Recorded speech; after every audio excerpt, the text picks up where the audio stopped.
Berbicara via sambungan telepon pada Selasa 15 Juli 2025, Presiden Prabowo Subianto bermufakat dengan Presiden Amerika Serikat Donald Trump mengenai tarif resiprokal atau tarif imbal balik bagi produk Indonesia yang masuk ke Amerika Serikat. Trump akhirnya menurunkan tarif dari awalnya 32% menjadi 19%. Menurut Prabowo, kesepakatan itu tercapai melalui negosiasi alot. Ketika Indonesia harus membayar tarif bea masuk, hal sebaliknya terjadi pada Amerika Serikat. Sebab, hasil negosiasi menyatakan Indonesia harus membebaskan hambatan perdagangan berupa tarif ataupun non-tarif atas produk yang dijual Amerika Serikat. Dalam pernyataan di halaman Gedung Putih, Washington DC pada Selasa 15 Juli 2025, Trump mengatakan kami mendapat akses penuh ke Indonesia. Skema lain adalah pemberlakuan tarif tambahan bagi barang-barang transshipment atau barang dari negara yang mengekspor ke Amerika melalui Indonesia. Di luar tarif, Indonesia menyepakati impor energi dari Amerika Serikat senilai 15 miliar US dollar, impor produk pertanian 4,5 miliar US dollar, serta membeli 50 pesawat buatan Boeing yang sebagian besar Boeing 777.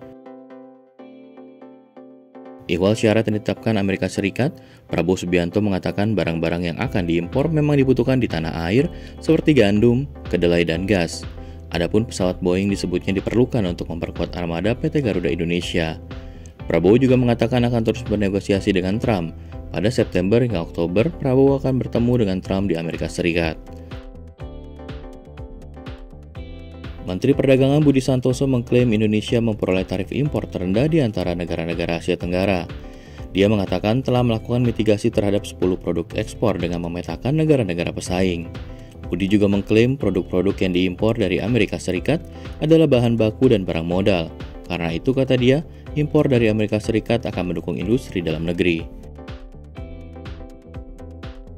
Selain produk asal Amerika, Indonesia terancam dibanjiri barang-barang dari negara yang dikenakan tarif tinggi oleh Trump seperti Cina. Menurut Ketua Umum Asosiasi Produsen Serat dan Benang Filamen Indonesia, Retma Gita Wirawasta, peluang ekspor ke Amerika Serikat kemungkinan tak sebanding dengan kerugian akibat serbuan barang-barang Cina ke Indonesia. Saat ini, porsi ekspor tekstil dan produk tekstil ke Amerika Serikat sebesar 4,5 miliar US dollar atau 40% dari total pasar ekspor tekstil nasional. Retma mengatakan Indonesia agak beruntung dibanding negara pesaing, seperti Vietnam, Bangladesh, Korea, dan Pakistan yang terkena tarif Trump lebih tinggi. Namun kesepakatan Prabowo dan Trump menuai kritik. Ekonom Universitas Andalas Syafruddin Karimi menilai kesepakatan dengan Amerika menempatkan Indonesia dalam posisi yang tak setara. Dengan akses penuh ke pasar Indonesia, kata dia, produk-produk pertanian, otomotif, hingga energi dari Amerika Serikat akan menekan daya saing produk lokal. Karimi berujar, industri lokal menghadapi tekanan dan ruang bagi industrialisasi makin menyempit.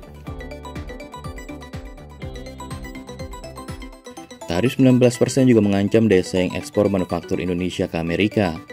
Menurut ekonom Universitas Pembangunan Nasional Veteran Jakarta, Ahmad Nur Hidayat, jika pesanan Amerika berkurang, sektor padat karya seperti pabrik tekstil, sepatu, dan elektronik bakal mengurangi produksi yang berujung pada pemutusan hubungan kerja. Ahmad juga mempertanyakan syarat pembelian 50 pesawat Boeing yang bakal menambah utang serta menekan arus kas Garuda Indonesia. Padahal, perusahaan plat merah itu sedang diterpa masalah keuangan.